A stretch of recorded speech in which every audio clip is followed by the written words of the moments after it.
Assalamualaikum warahmatullahi wabarakatuh. Ketika malas ibadah, ingatlah 4 hal ini untuk meningkatkan ibadah kita dan meninggalkan maksiat. Manusia diciptakan oleh Allah untuk melaksanakan ibadah dan meninggalkan maksiat. Namun hal ini sulit dilakukan karena dalam praktiknya selalu muncul aneka godaan yang datang baik dari hawa nafsu maupun dari bisikan setan. Mengenai hal ini, Habib Abdullah bin Alawi Al-Haddad menjelaskan, ada 4 pengingat yang bisa menjadi pendorong umat Islam dalam melaksanakan ibadah dan meninggalkan maksiat. Yang pertama, merasakan kehadiran Allah. Habib Abdullah mengingatkan bahwa Allah selalu memantau pergerakan semua makhluk yang ada di langit dan di bumi. Tidak ada satupun makhluk yang bisa lepas dari pandangan Allah. Umat Islam hendaknya bisa merasakan kehadiran Allah di setiap langkah kehidupan. Sesungguhnya Allah mengetahui setiap rahasia. Allah selalu menyertaimu di setiap keadaan.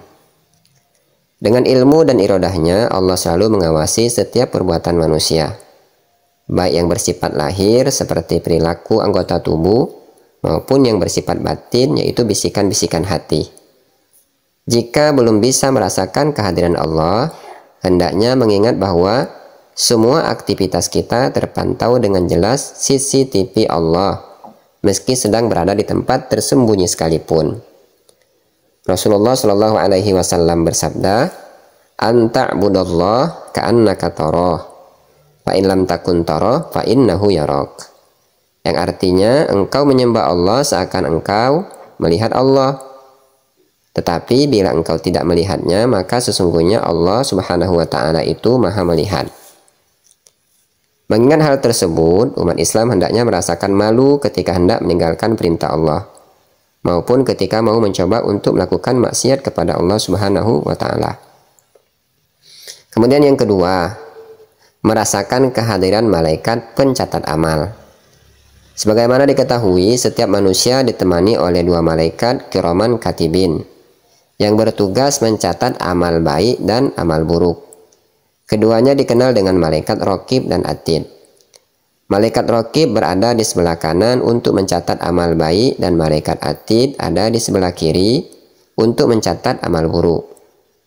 Ketika kita tidak bisa merasakan kehadiran Allah di setiap saat, kita harus merasakan atau mengingatkan bahwa setiap gerak-gerik akan direkam dan dicatat oleh kedua malaikat ini. Di akhirat kelak, semua catatan tersebut akan dibuka kemudian diminta pertanggungjawabannya. Dengan mengingat kehadiran 2 malaikat ini, diharapkan bisa mendorong seseorang untuk terus beramal sholih dan mengurungkan niat untuk hendak melakukan perbuatan-perbuatan maksiat. Kemudian yang ketiga, kematian sudah di depan mata. Jika kehadiran Allah dan 2 malaikat pencatat amal belum bisa dirasakan dan belum juga membuat ibadah kita meningkat, maka ingatlah dengan adanya kematian. Setiap manusia pasti akan meninggal, hanya saja waktu dan tempatnya dirahasiakan. Bisa jadi hari ini, besok, atau lusa. Dengan demikian, pada hakikatnya semua manusia sudah mendapatkan vonis mati. Orang yang sudah divonis mati oleh hakim atau dokter saja biasanya akan menghabiskan sisa umurnya untuk beribadah. Dengan mengingat adanya kematian yang sudah di depan mata, diharapkan bisa lebih meningkatkan ibadah dan meninggalkan maksiat. Kemudian yang keempat, janji dan ancaman Allah. Pengingat terakhir yang disampaikan oleh Habib Abdullah adalah mengingat pada janji dan ancaman Allah. Allah menjanjikan kebahagiaan dan surga untuk orang-orang yang mau mengikuti aturan Allah. Sebaliknya, Allah juga mengancam penderitaan dan neraka bagi mereka yang bermaksiat. Dengan mengingat 4 hal ini, diharapkan bisa membuat kita semakin meningkatkan keimanan dan ketakwaan kepada Allah, melaksanakan amal ibadah, dan meninggalkan perbuatan-perbuatan maksiat. Semoga bermanfaat. Wallahu a'lam bishshawab.